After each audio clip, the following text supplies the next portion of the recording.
Коллеги, всем огромный привет, добро пожаловать ко мне на канал. Давайте посмотрим, что такое уникальность, как ее проверить и при необходимости повысить. Что такое уникальность текста? Уникальность – характеристика, которая показывает, насколько материал авторский, то есть написанный с нуля, а не скопированный. Чем ниже этот показатель, тем больше заимствований из других материалов. Измеряется в процентах. Контент с уникальностью 100% – это полностью уникальный, статья с показателем 50% только наполовину авторская. Проверить этот параметр можно через специальные сервисы. Большая часть из них бесплатные. Единственное, для использования некоторых нужно регистрироваться на сайте. А какими сервисами пользуюсь лично я вам рассказывала, ссылки в описании.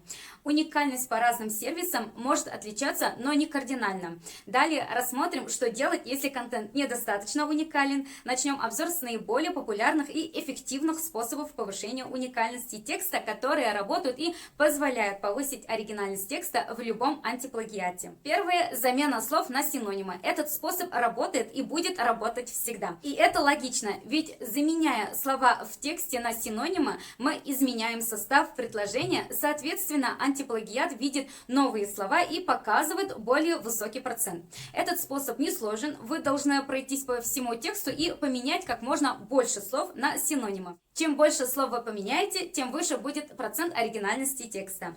Второе – измените структуру. Самый простой метод, вы потратите на него не более 15 минут. Выберите наиболее объемные фрагменты плагиата, разбейте их на части. Формально изменение структуры не повышает уникальность, но все же вы снизите плотность плагиата на определенных участках и выиграете несколько десятых процента. Третье – подготавливаем таблицы. Если в каком-то месте можно текст преобразовать в таблицу, делаем это без опасения. Например, если описываются технические характеристики электрического прибора, оборудования, автомобиля, то их проще указать в виде таблицы. Часто сайты-конкуренты делают это в формате списка. Согласитесь, в таком формате совсем неудобно изучать информацию. По таблице можно быстрее пробежаться глазами. А так как таблиц в текстовом контенте мало, они обязательно помогут повысить процент уникальности. Четвертое – использование переводчика. Повысить уникальность текста бесплатно можно с помощью переводчика. Суть его проста и результат достигается мгновенно. Необходимо скопировать ваш текст и с помощью любого онлайн-переводчика, я рекомендую Яндекс.Переводчик или Google Translate, делаем перевод на любой другой язык, желательно английский или немецкий. Далее делаем обратный перевод полученного текста на русский. Если проверить готовый текст в антиплагиате, вы увидите, что уровень уникальности текста вырос. Пятое – сократите цитаты. От цитат никуда не деться, они должны быть в теоретической части, согласно требованиям учебных методичек. Но зачем копировать цитату полностью, если можно взять лишь самые важные? В правилах русского языка не существует каких-либо ограничений для использования цитат. Можно приводить несколько предложений автора, можно только одну фразу или даже одно единственное слово. Шестое – добавление объема. Все мы знаем, что краткость – сестра таланта, но иногда нужно расширять возможности текста. Чтобы исключить плагиат, можно добавить в работу несколько полезных фактов, замечаний, сносок и прочего. Только делать вставки нужно так, чтобы они уместно смотрелись в тексте. Добавляйте что-то новое, только не занимайтесь отсебятиной. Откровенное вранье не понравится ни одному пользователю, а уж тем более заказчику. Добавляйте осознанную полезную информацию. Не нужно стремиться вставить в текст то, что его размоет, откровенную воду. Да, вы улучшите показатель уникальности, но суть будет смазана. Скорее всего, читатель закроет страницу и никогда на нее не вернется. Работа над одним проектом часто возникает необходимость делать рерайт. Множество готовых однотипных текстов. У неопытного автора это вряд ли получится без помощи. В таких случаях можно разнообразить работу дополнительным материалом или сменить местами подзаголовки. Седьмое – метод пересказа. Стопроцентный метод, который даст большой прирост в процентах, однако он требует затрат времени. Суть в следующем. Необходимо скачать готовую работу в интернете, далее прочитать первый параграф текста, а затем по памяти воспроизвести все то, что запомнили.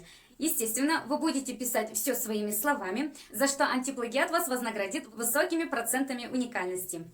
Здесь главное не подглядывать, а действительно все писать по памяти. Когда будете печатать текст, старайтесь не думать о том, правильно ли вы излагаете мысли или нет. Сначала напишите все, что думаете, все, что вспомнили, и лишь в конце, когда параграф будет дописан, проведите работу над ошибками. Восьмое – делаем списки. Это простой и быстрый способ самостоятельно повысить процент уникальности текста. Подходит для описания свойств продукта, комплектации и любой другой информации, которую можно подать в виде перечислений. Также, как с таблицами, отбросьте все лишнее и сделайте список из 3-7 пунктов. Так больше читателю будет трудно просто воспринимать информацию.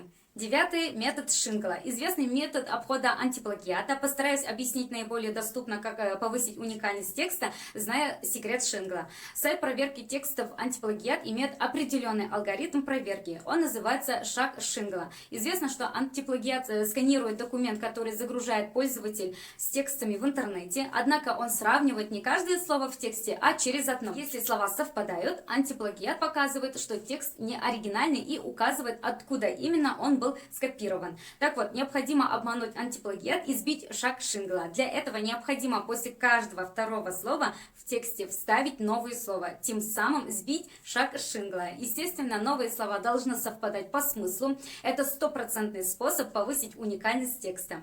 10. Дорабатываем технические тексты. Технические тексты сложны для рерайтинга. В них одно слово просто так не заменишь другим, да и формулировки переделывать сложно. Но выход есть. Часто низкая уникальность таких материалов связана с большим количеством терминов, названий. Попробуйте убрать термины везде, где это возможно. Опускайте или заменяйте вместо наименования техники, пишите устройство, прибор, например, ну и так далее. 11. Удалить лишнее. Повысить уникальность текста можно очень просто. Для этого нужно удалить самые большие куски плагиата в вашем документе.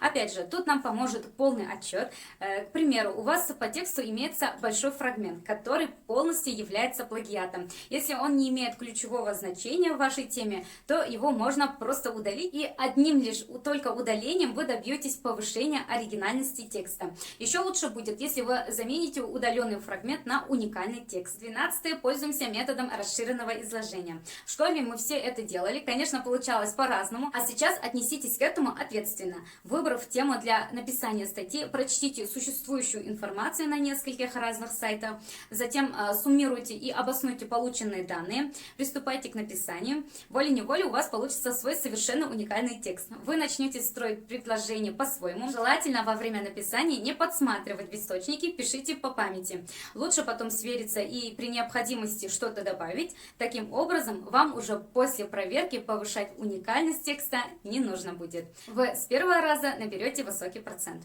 13. Макросы для повышения уникальности текста. Макрос — это готовый алгоритм, который позволяет повысить уникальность текста, используя определенные настройки. 14. Убираем сходство с публикациями на других сайтах. 1. Уничтожаем шаблонные фразы. Строим предложение так, чтобы не получить публикации двойника, уже имеющимися в сети. Только не нужно чересчур увлекаться. Если заменять все слова синонимами, то в итоге мы получим нечитабельное нечто. А такое читатели не оценят, даже если робот уникальность поставит высокую. Ну и они научились определять искусственную генерацию, так что лучше не рисковать. 15. Слитые слова. Этот способ не очень мне нравится, но рассказать о нем я буду, ведь он работает. Смысл в том, что в тексте в некоторых местах можно убирать пробелы между словами, как бы сливая слова друг с другом. Делать это нужно не часто, а в некоторых местах по тексту.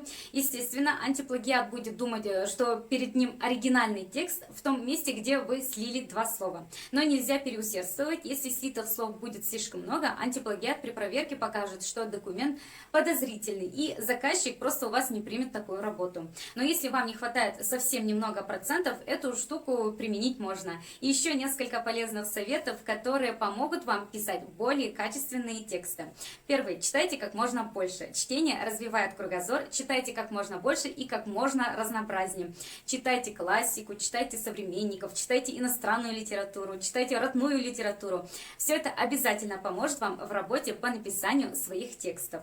Второе. Изучайте иностранные языки. Это, конечно, немного необычный совет для рерайтера, копирайтера, но это очень даже действенный совет. Изучая любой иностранный язык, начинаешь лучше чувствовать свой родной язык. Вот взять английский язык. В нем очень много слов, которые тяжело перевести. В результате начинаешь глубже изучать свой язык. Есть и другая выгода. Читая зарубежных авторов в оригинале, начинаешь глубже узнавать другую литературу, другой мир. Для этого не обязательно читать классиков или другую сложную литературу.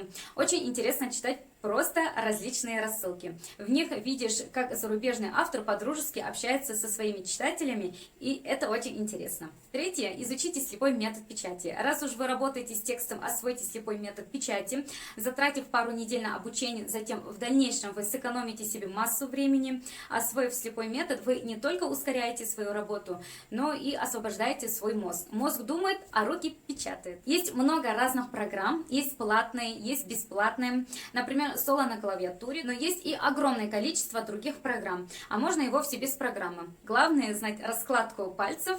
Раскладку можно найти в интернете.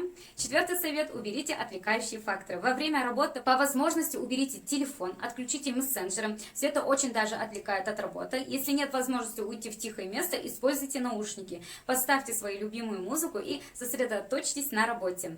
Пятый совет: используйте два монитора. Еще один необычный совет: но поставить второй монитор для большинства не будет проблемы. Зато выгода просто огромна. Один главный монитор, стоящий по центру, или ноутбук, другой монитор немного сбоку. На главном мониторе текст, который вы пишете, но втором вспомогательная информация. Поднятие уникальности текста — это и техническая задача, и творческая. Надеюсь, те советы, которыми поделилась, помогут вам, и вы сможете создавать тексты, которые будут одновременно и уникальными, и интересными. Возможно, у вас есть еще свои советы, которыми вы хотите поделиться, а возможно, у вас есть вопросы. В любом случае, жду ваших комментариев. Спасибо за ваше внимание. Скоро увидимся. Пока-пока.